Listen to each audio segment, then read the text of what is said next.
let's go ahead and begin. We'll start with a prayer of thanks for the wonderful eclipse and the amazing nature of creation. Let us pray. Oh God, your creation is beyond comprehension, and glimpses like this eclipse just yesterday give us a sense of how powerful and precious and creative your whole universe, and the universe is beyond ours and just unimaginable. We are thrilled and amazed and grateful for a moment where people came together, a common experience that brought us a sense of awe and wonder beyond ourselves. So we thank you, oh God, for those moments that were shared with so many. And we pray, oh God, that you continue to send that unity among us for the many needs of this world as you gather with us tonight. In your holy name we pray. Amen. Amen. Amen. Okay, good to see everyone. Glad you're here. So, Cindy, hello. Have you been on our call before? No, David Whirling sent me the link so that I could join. Wonderful. Do you want me to add your email address to the distribution list? Okay. Yeah. If you could just put it in the chat, and then I'll be sure and get it. Thank you. Sure. Glad to see you, Cindy, that you can make it. Yeah, Dave's one of our best recruiters. I'm just going to go around the screen and share who these folks are for you. Okay. Steve and Kathy Couch are at First Lutheran in Topeka. Dee and Bob Morin are in Creve Coeur, the St. Louis area at Holy Cross. Susan is up in Massachusetts, right?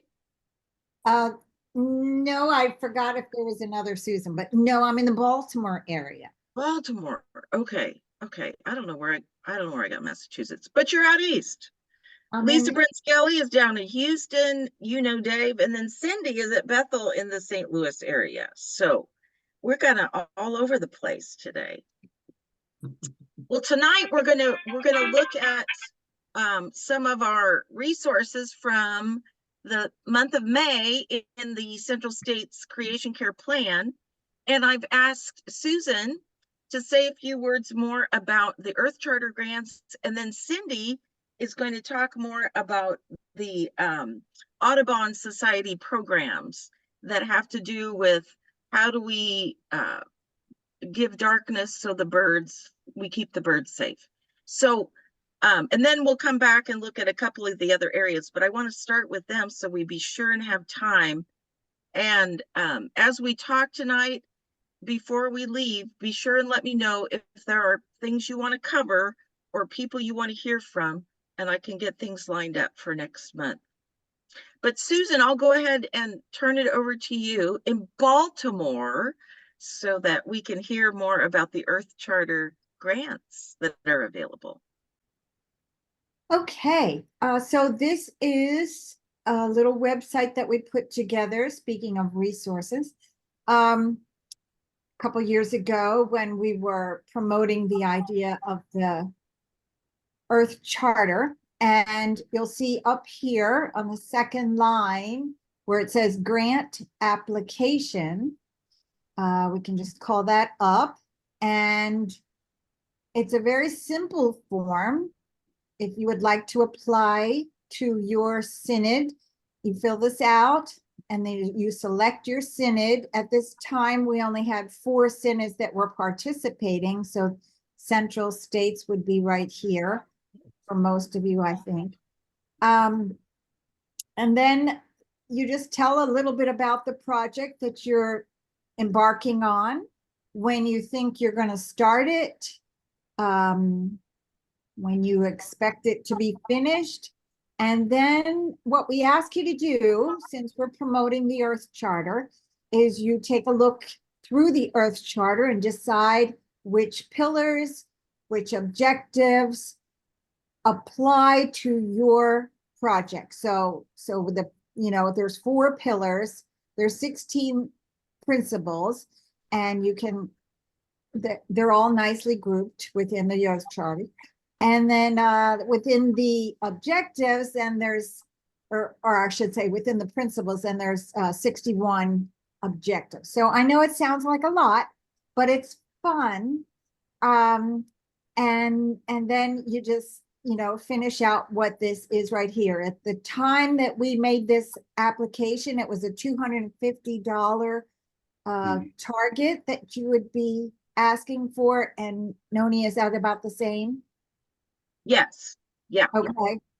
And then here's your anticipated completion date. And then we invite you to write as much as you want to write in this block here, and it will expand. So here are the points of contact within each synod. And you'll see Keith Mundy is there for most of the central states. So Noni and Keith share responsibilities as far as I'm aware. And then if you would like to know anything more about the Earth Charter, you're welcome to go here to these links and elsewhere on this website. So I will stop sharing unless somebody has a question. I know we've had several applications and projects, 2 community gardens. One was, the newest one, I can't remember, something with prairie development. There's a couple more, and then I don't remember exactly what they are, but it is, for those who are in the central states, it's about the easiest grant money you'll ever get. So if you have a project going at your church, or it doesn't have to be anything elaborate. I was thinking, you know, I got a Thrive in Action grant for some of our activities for Earth Month at our church, and I thought, oh, I could have done an Earth Charter grant. But just know that's there. And I don't know in Arkansas, Oklahoma, if you guys have any grant opportunities, but Well, we're a relatively small synod, you know, Yeah. so yeah, although we have an active bishop, I mean, it's not like we don't have right. a friendly face over there, and I guess we'd have to explore with her what opportunities there may be. Yeah. And if you know, if there's something really compelling, and you let me know, and we can see if maybe we can share. I don't know. We're all about sharing. So, and you've been so faithful in these calls. So but the other one, if you want a small grant, is those Thrive in Action teams.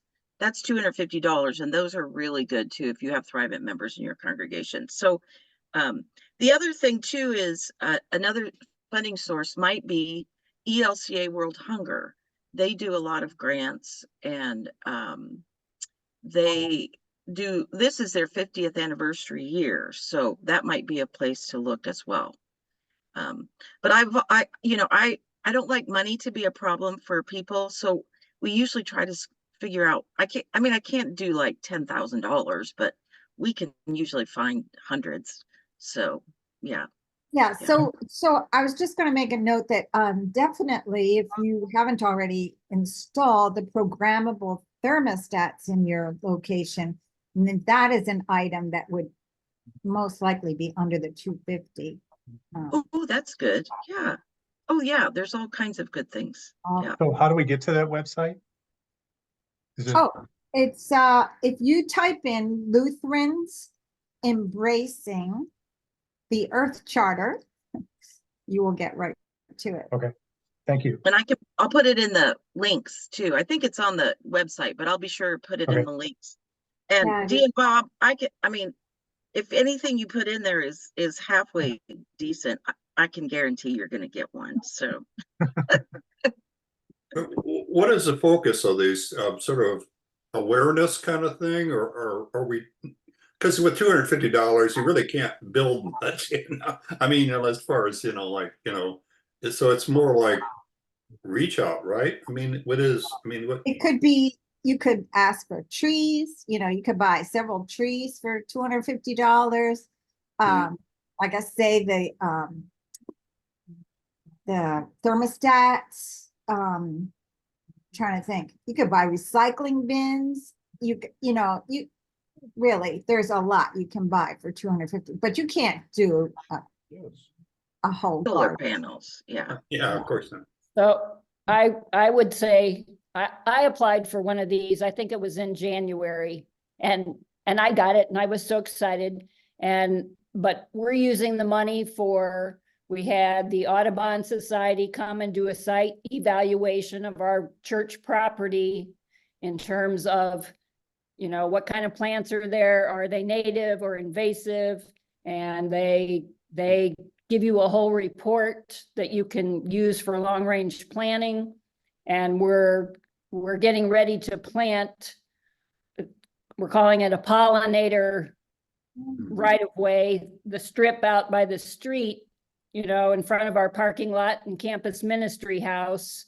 So the rest of the money, it was $100 for that site visit by the Audubon Society. And then we had 150 left to put toward plants, native plants that we're going to put out there. But like Noni said, we had another member that got a Thrivent grant that helped with the cardboard and mulch that we had to put down first. And then we're doing fundraising for the rest of the plant cost. But it's a great way to get started on a project. Yeah. It's really seed money in some ways, yeah. And the Right. Earth Charter, if you take a look at the Earth Charter, there are a lot of ideas. What's so great about the Earth Charter is it integrates so many areas. So it's not just environmental, but it's about justice and dignity, human dignity, peace. So there's a lot of latitude for what that money can go for. And the Earth Charter is just a really interesting document, and it's worldwide. So it's a wonderful way to think about the work that we do in creation care. I've found it to be it kind of helps me make those connections, and it expands my thinking. So I can put that link into, so you can look at that a little bit more closely. But thanks to Susan and her group, they have been meeting very faithfully, got this grant, and it's kind of taken some different turns on what we were doing, but I think it's really helped spark some good stuff. And Cindy, I'd forgotten about yours, so that it just gives you an idea of lots of different ways you can go with that money. And it was really good to do it collaboratively among synods, because I think too often we forget that we're so connected with each other in the ELCA. And it was fun to get to know people in other synods that are doing great things too. Okay, anything else? Any questions for Susan? Thank you Okay, for the information. great. Yes, thank you, Yes, Susan. thank Yeah. you, thank you. And she's also the web designer and all kinds of things. She is super creative and does all kinds of wonderful things. So Oh, Cindy, now our Audubon person, can you say a little bit more about the one we have in the plan is about the Lights Out program, but you've done dark sky and all kinds of things. Well, so actually, when I was working to get my notes together for tonight, you know, I was thinking it was Audubon, but the website that I got the best information from, I think, was called lightsout.heartland.org. I can send that to you, so you can put it in the notes. Okay. And also darksky.org is a good one too, but so basically, Audubon Society is a partner organization. There are lots of partner organizations that work with Lights Out Heartland to basically minimize light pollution, to make it safer for birds, particularly during migration. So migrating north in the spring, the focus is on the month of May, and then migrating south in the fall, the focus is on the month of September. And it says millions of birds are migrating at those times, and the majority of them fly at night, and they navigate using the moon and the stars and the nighttime sky. So if they, you know, go over a big city like St. Louis, which is easy because we're in the Mississippi Flyway, you know, they can become disoriented with bright artificial lights and even what you see as sky glow, you know, just from far away, you know, you're coming to a big city when you drive over the bridge. And it says an estimated 600 million birds in the US die each year from collisions with buildings. Ah, And a study published by the Cornell Lab of Ornithology ranked metropolitan areas in Missouri, Kansas, and Illinois, where, due to a combination of light pollution and geography, birds are at the greatest risk of becoming attracted to and disoriented by lights and crashing into buildings. So this is especially applicable for the Central States Senate folks. But they actually listed as partner organizations all the states that border Missouri. So the Audubon societies in Kansas City and Arkansas, and Tennessee, Oklahoma, you know, our partner organizations. I saw our Missouri Department of Conservation is listed, Dark Sky Missouri, the Missouri Sierra Club, the Kansas City Zoo and the St. Louis Zoo are partners. So they have you know, they work to recruit more program partners who are advocating for reducing artificial lighting to help birds safely migrate. And then they also they work to recruit building partners. So those are organizations that agree to minimize lighting during these peak migration months of May and September. And they talk about 5 actions to become a building partner, and I'll talk about those in just a minute. And then the other thing that they stress are getting folks to work on ordinances, perhaps for your city or your county or even your state, that people would pass ordinances or resolutions that would be designed to limit light pollution to protect birds. So if you were interested in being a building partner, Lights Out Heartland recommends 5 actions to reduce light pollution and save birds, while also it saves energy and money, which a lot of us are working on too. And it says Lights Out Heartland does recognize that not all the actions may be possible for a specific building due to safety, security, or other constraints, but cumulatively, these 5 actions help minimize light pollution. So the first is to turn off exterior decorative lighting, leaving security lighting on as needed. The second is turn off lights or draw shades to block interior lighting that can be seen from the outside, especially on upper floors. It says to dim or reduce lobby or atrium lighting, especially after business hours. The fourth is to moderate necessary indoor or exterior lighting on timers or motion sensors, so those areas are lit only as needed. And finally, to limit exterior lighting to the ground level through down shielding or moderating lighting controls. So then you might also ask, you know, well, what can I do as an individual if I don't work at a business that has a big building? I would say you can advocate for your city or county to adopt an ordinance or a resolution to reduce light pollution. And I would for sure recommend darksky.org. I mean, we had a professor from Truman State speak to the it was co-sponsored by the Sierra Club and the Audubon Society. And he really talked about how even for us humans, all the light pollution is difficult, you know, that it disrupts our sleep. It disrupts, you know, nighttime circadian rhythms for other animals and insects and bees. And, you know, your view of a nighttime sky, like he asked, when's the last time you saw the Milky Way? You know, so it really made me think more about, you know, my lights or my neighbor's lights. And he talked about, you know, we all, I think, got it in our head. It's like, well, darkness is something to be afraid of.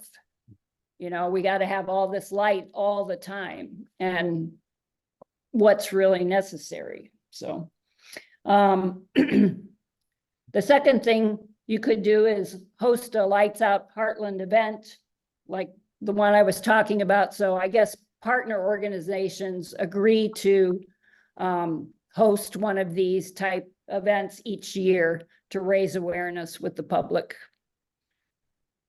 And then finally, it says you can make your own home dark sky friendly.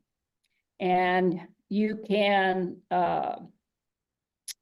earn a dark sky friendly home certificate. It says by reviewing your home's lighting and making changes to meet the 5 principles of responsible outdoor lighting. And those are, the first one, is it useful? All lights should have a clear purpose. You use lights only when and where they are needed. The second is it targeted? Shield and aim your light so it only falls downward and where it's useful. Excuse me. Is it low level? Lights should be no brighter than necessary to save money and reduce glare. I mean, we talked about even, you know, driving at night, and some of the new LED street lights are just, you know, they are so bright. It's like, Yeah, they're miserable. the fourth one, is it controlled? Lights should only be on when needed. Use timers and motion sensors. And finally, is it warm colored? Warm colored light reduces light pollution. Use amber tone lighting when possible. So that's all I had. And then I'll send those websites to Noni so she can put them in the minutes. I have a question for you, Cindy. Sure. Our church recently had to replace some security lights, basically parking lot lights, I'm going to talk of that. And I was really surprised, you know, I know this, you know, dark skies thing movement's been on for years. Yet energy seems like the only thing they had to offer our church, at least, you know, we have to pay $150 a month, were these, you know, I mean, energy maintains and supports them, which is quite common, you know, with power companies. But they didn't have any downlighting, you know, I mean, these things, you know, they just shine out every direction. And I was really disappointing because I don't want to lose friends by, you know, after the fact, you know, criticizing them. But are we having no luck with, you know, energy companies, in this case, Entergy, you know, redesign the lights they put up on the poles? I mean, you know, really, to me, it doesn't make any sense, but, you know, I guess that's what people want, I guess. Well, I mean, I can say I myself really wasn't aware of how much of a problem this was. You know, and now that I've thought about it more, yeah, I want to go back to my church parking lot and look too, because, well, and there are so many buildings too that have taken up this idea of decorative lighting, that they have all these lights that shine up at the building at night and that are directed up, you know, and it's like, well, yeah, maybe you think that looks pretty, but it's really not, not necessary and Well, and Yeah. Dave, it might be worth having a conversation with Evergy about the whole issue, and have they ever thought about making different lights available? Maybe they haven't even thought of it. I don't know. I would probably this- need to talk first with the member of congregation. I mean, that's her job. I mean, but you know, it's more stage lighting and other things that she does. So she doesn't do exterior lighting. And we have limitation, you know, there's just so many places you can mount these parking lights, but I just thought the old design was sort of passe and going out the window, but you know, this, you know, looked as ugly and bright shining across the parking lot as ever. And this thing about security too, just think about that logically. When you have a bright light and you're looking towards a building that's in the shadows and not really brightly lit, but the bright light is overhead, you don't see as well. So actually the moderately lit rather than the super bright lights, the moderately lit lights, you know, allow your eyes to adjust to the dark shadows along the building. So people hiding in the bushes, etc., you can actually see better when you don't have a bright light in your eyes. I mean, you know, I don't know, but people just like those things. I know, you know, they just like the idea of having as much light going as far as they can go. right. But yeah, Cindy, I'm so grateful you brought this up for the plan and for tonight, because it was new to, I hadn't even thought about this before. And that whole issue about we equate darkness with fear and the unknown. And but if you Mhm. think about it, a seed needs darkness in the soil to be able to grow. It needs light also, but it can't do it without darkness. We did Earth Hour at our church last month, and it creates such a different mood when you have darkness. And we had such wonderful conversation because we were focused on each other, not all the stimulation around us. And it just helps us to think about things differently. And I think that's so helpful. So I'm so grateful you brought this up. Well, I'm glad it worked out because now I figure I have it in a form where I can get it written up for my church newsletter too. So Yeah. Well, And- if you want to share that, we can share it out. Yeah. And it sounds like maybe the lights out is like chapters kind of thing, because we do have Lights Out Baltimore also. okay, Sounds that's like- great. And did you say Heartland or Parton? Heartland. Heartland. Yeah. But the Audubon Society, they're a huge resource for all kinds of things. You mentioned that they did the audit of your you know, your property to suggest native grasses. And so again, there's another resource that is just right there. Yeah. Yeah, Other questions? Yeah. that ahead. program is called Bring Conservation Home here in St. Louis that the Audubon Society does.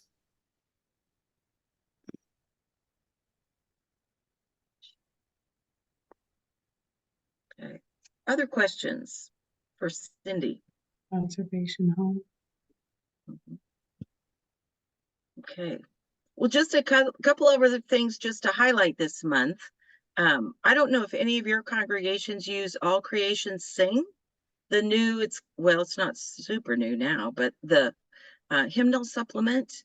Yeah, there it is. Yeah, It's right the here. purple book. Yeah.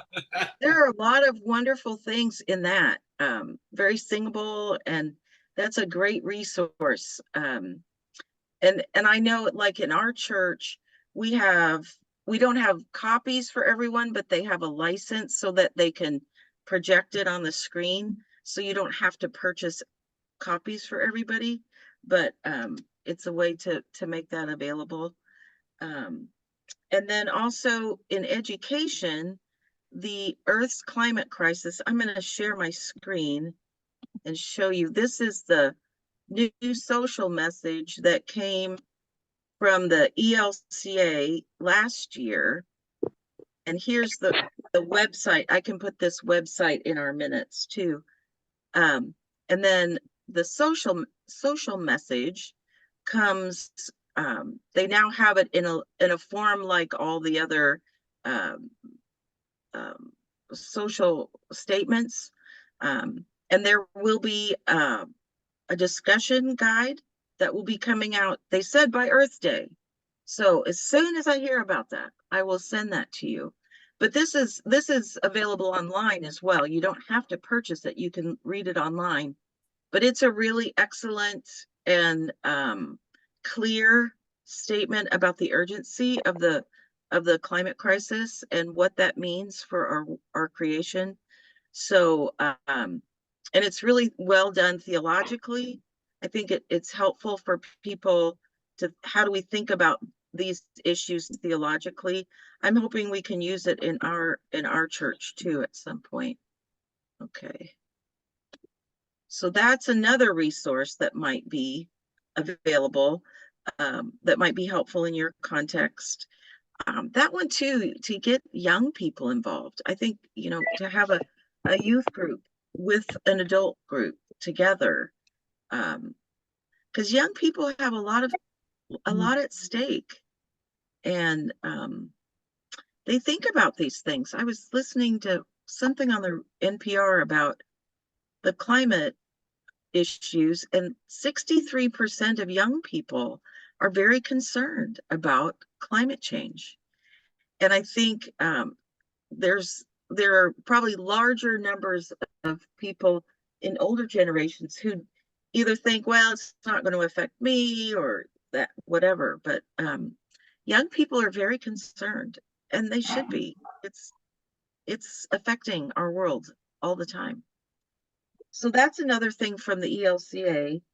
And then another thing that might be a good resource for us is the ELCA advocacy page, and I'll put the website on there. They have advocacy alerts, and they help us to kind of know who to call, what to say, what's the issue. Sometimes statewide, I know we have Kansas Interfaith Action. I don't know what Missouri has, but there are local advocacy groups that help. And Sierra Club does a lot.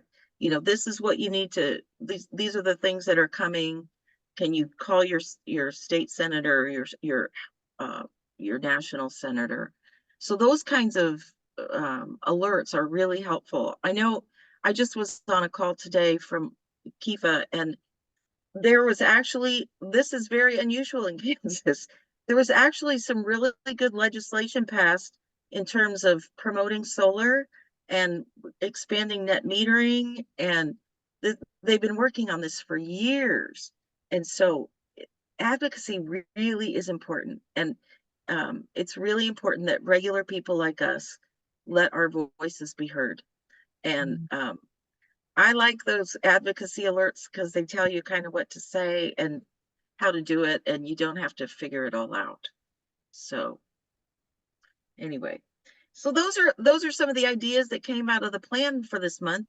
But again, I want to turn it over to the group. We had great conversation last month, so wanted to leave some time for just how are things going in your place. I want to hear about the solar people. Do you have any questions? Are there issues or barriers that you're up against that we could help brainstorm some thoughts, or perhaps get a speaker on in the future? I'm just going to open it up for general conversation. Well, So- I was just going to say, we're hosting one of the the National Faith and Climate Forums next Tuesday. So hopefully we'll get a lot of good information from that. And Yeah. Oh, and thank you for reminding me. That's a national event. I'll put the link in I'll send you an email tonight so you have all these links. But that's there's one in St. Louis at Bob and Dee's. There's one, well, they're all over the United States. So I think Steve and Kathy, the closest to you is probably going to be Kansas City, but you can also just do it in your home on Zoom. So you don't have to go to a group. But we hope that we can get some groups together because it's a good way to network. So, oh, there we go. Thank you, Lisa. She's been feeding us all kinds of good links tonight. but yeah, encourage you to look on that and see if that might be something you're interested in. Thanks, Bob. Are you getting some more people signed up? Some, I'm not sure what the total is. I think Okay. it's coming into our pastor, but I haven't heard what the total is. We got a meeting this Thursday night to kind of go over logistics as far Sure. as what we need to get set up for next Tuesday. Okay, yeah. And I've encouraged people that even if they're not going to be there for the whole thing, to go ahead and sign up that they're going to come, so that it helps the people that are planning. Yeah. Okay, thanks. Cindy, you were going to say something too. That's exactly what I wanted to ask about, Oh. because I'm signed up to go to Holy Cross. I hope Good. other people are gonna go. Yeah. We will be there. We'll both be there. Cindy. I'll see you there. Yeah. Oh, good. Can I ask what people might be doing for, I call it Earth Sunday because it's the day before Monday, which is the 22nd is Earth Day. So, Sunday the 21st. I mean, I happen to be singing a song leader in our congregation. I picked a song called God of the Sparrow, which is in the Yeah. Red Book. So I'm going to do that. But I'd like to do a lot more. I just wonder if anybody else has been successful in getting, to open up the churches a little more to, like you say, all creation sings, even though this is much more than just about climate, and animals and creatures. It's the new supplement, the newest songs. And, what other things are happening in other churches in terms of celebration, worship, etc.? Anybody do anything special? Well, our camp in our region has put together a service. So, prayers and call to worship and things like that. So we're going to be using those parts in our service. But one of our songs is definitely going to be Earth is Full of Wit and Wisdom, Yeah. number 1064. That's great. That's Oh, great. we just Okay, sing this that. probably sounds like this is intended. Keep it Yeah. open. We're doing a greening of the cross. Sometimes people do it on Easter. We're going to do it on Earth Sunday. So the whole idea is that that people decorate or put flowers and greens on the cross, so that it's kind of filled with flowers. And for us, we have 3 congregations. We have 2 Lutheran and a Presbyterian that worship in our building. So this is a way everybody can still have their worship, but we can all be doing one common project. And then we have a liturgy that each congregation can choose which parts of the liturgy they want to use. And we made some suggestions on hymns and that kind of a thing. But it's a way for us to unify the 3 congregations and also recognize the creation care aspect of things. I like the green of the cross. So we have this rugged cross that's still up there from Good Friday, and maybe I can persuade our pastor that we can green it somehow. Yeah, well, the way we're going to do it is we're just going to wrap twine, like Okay. wind the twine around it, and then people can just put the flowers in the twine. So it's not going to damage anything. It's not going to, and we just worked with a local hen house. They're going to get us flowers, and that way, that way all ages can be involved. We're going to have somebody out there before worship so that people, to kind of guide people to do it. They can do it after worship. I can include the greening of the cross liturgy with the links tonight too. Thank you. At first, we're having a special liturgy that Pastor Jenny and the worship committee has developed. And Sunday school, Stephen and I are doing the tree wishes story with the children. And we're having them, we have a cardboard tree that we made, and then the children are going to put on the leaves the wishes, and then we'll display that. And then we're having an actual tree planting outside of our church. And then we're having a birthday party luncheon for the Mother Earth. So that's what we're doing. So, yeah, so it sounds like, I think everybody's invested in it. So I think it should be good. Good. I think we should have a good service.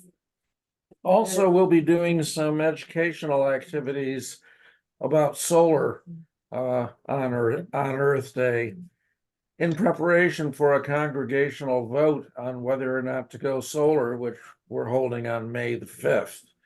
So we have a short time to get a lot of education done, and we're going to use Earth Day as Part of it. part of it. Yeah, and Interfaith Power and Light and Creation Justice Ministries both have some materials that are available for Earth Day. And Lisa's put them in the chat, but I'll save the chat and put those in an email so everybody gets those links.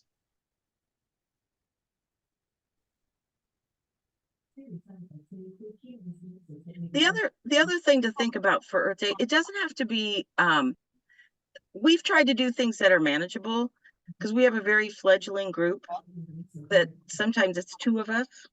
So we try not to, like, we didn't start with solar panels, although we would have liked to, but I think if you do things that are manageable, and it might be just some special prayers, or it might be just a hymn, but that's a great start. It doesn't have to be, you don't have to do everything.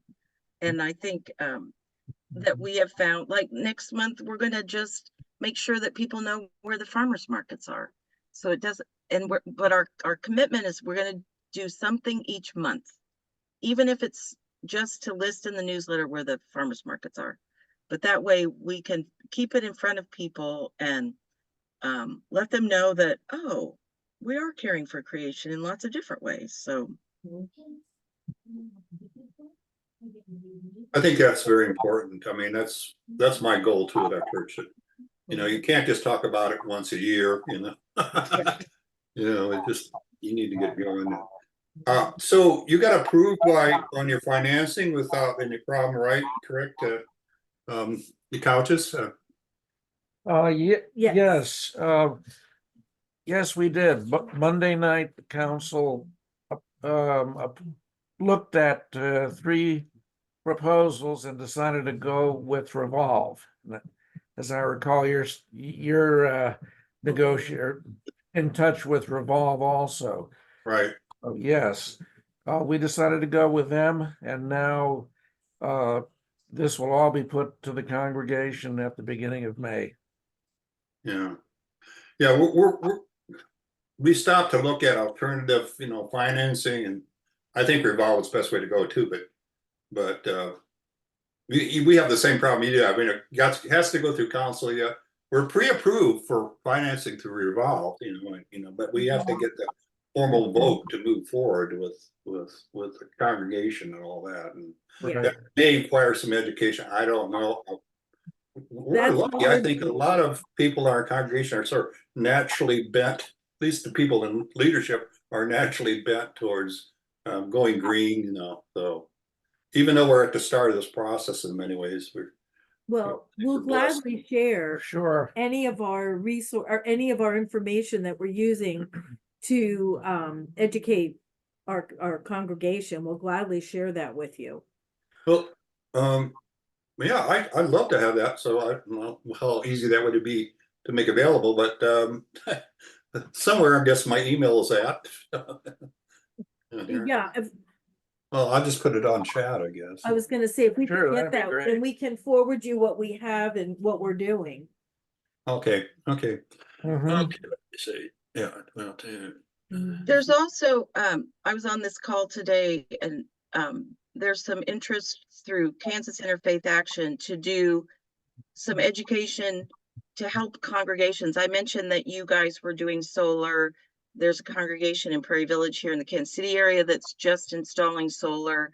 There is a Winfield congregation. So it's ecumenical. So we might be calling on you guys to share some of your information so that we can educate other, because this is a great time to be doing it with the IRA and the funding Absolutely. opportunities. So Absolutely. I may be calling on you. Yeah. Sure, We'll be glad to share. happy to help any way we can. Mhm. I will mention we've run into some resistance that we've been dealing with. Is Part that a of, surprise?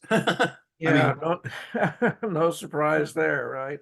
No surprise. We Okay. do have a congregation that I think leans green in terms of their principles.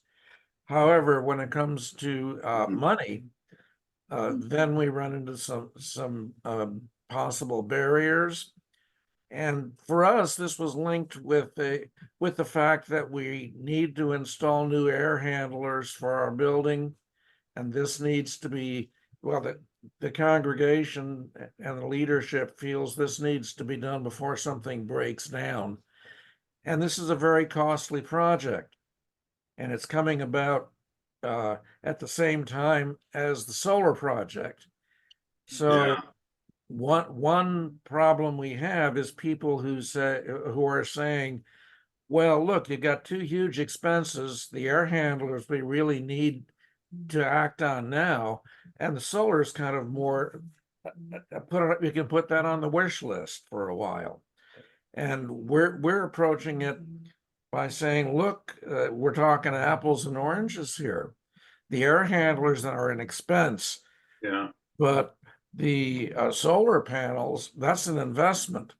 We'll be getting money back the first month it's online. And it's a totally different situation here. So that's part of the education process that we're going to have to go through. We're also starting a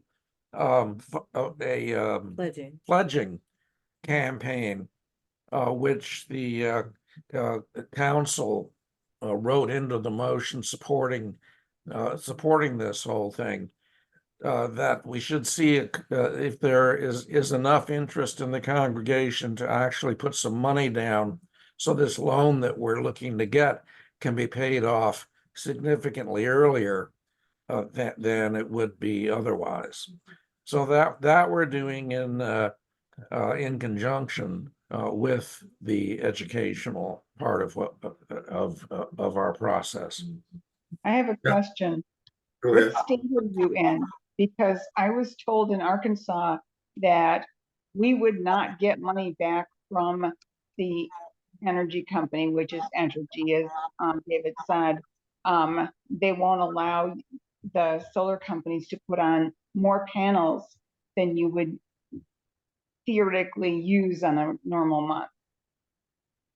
There is a limit in Kansas. It's a limit in terms of the upper end of production that solar panels can produce. I forget exactly what that limit is, but we are installing a system which goes to that limit, and we'll still save significant money. Yeah. Mhm. Yeah, Well, every state is different. So that is, you need to Yeah. know the rules in your state. Yeah. Right. That thing about the pricing that's pretty standard. I mean, we got that from our solar company too.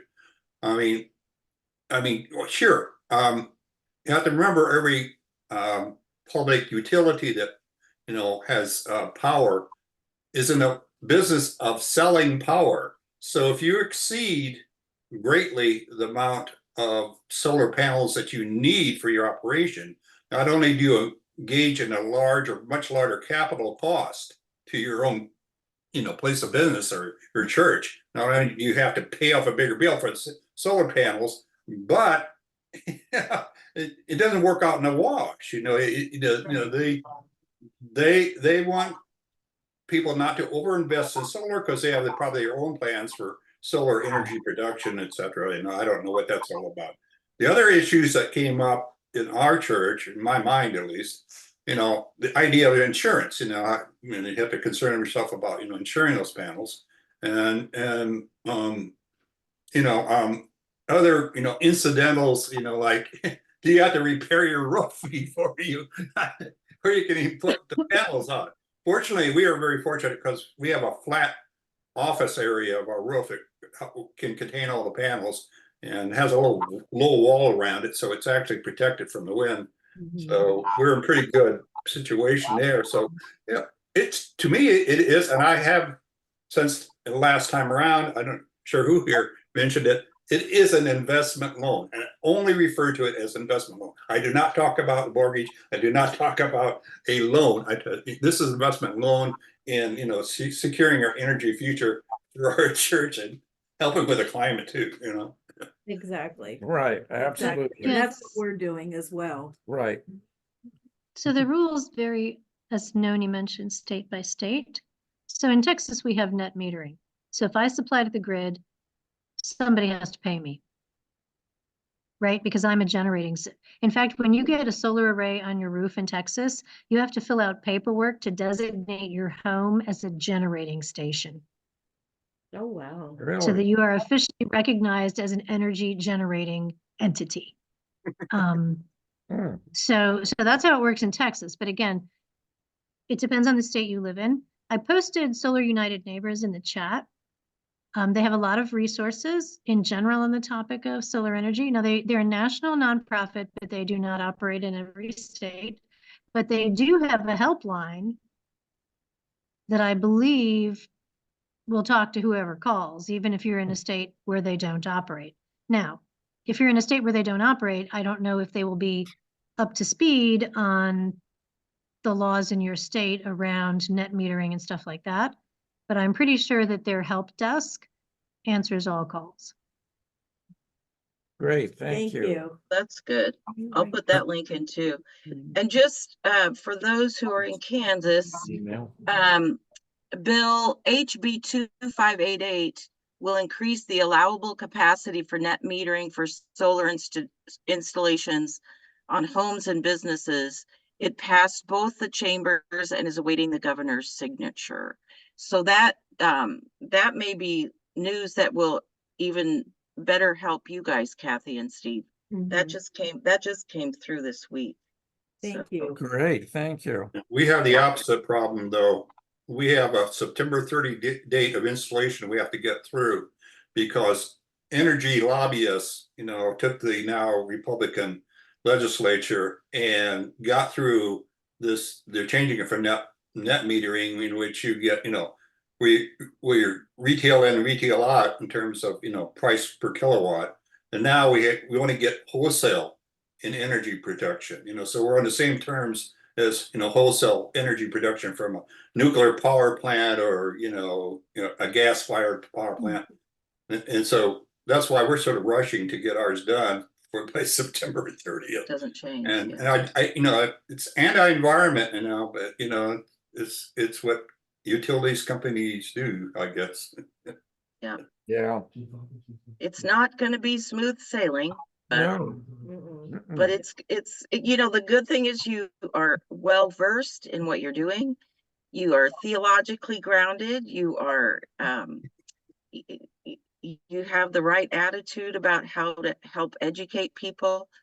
People are on all parts of the spectrum in terms of their understanding of all these things. So we're on an education journey in all these places. So Right. Yes, we just keep at it. That's what Yep. God calls us to do, to be faithful. right. Yeah. And none of us has all the answers. Boy, if we all had the answers, it'd be so easy, wouldn't it? But, Sure would. and we're charting new ground. This is, you know, this is an area for the church where, well, for the world, climate change is new, and not new that it's happening, but the intensity that we're going to have to do something about it. And there's no blueprint. And, you know, everybody wants a silver bullet that's going to make it easy.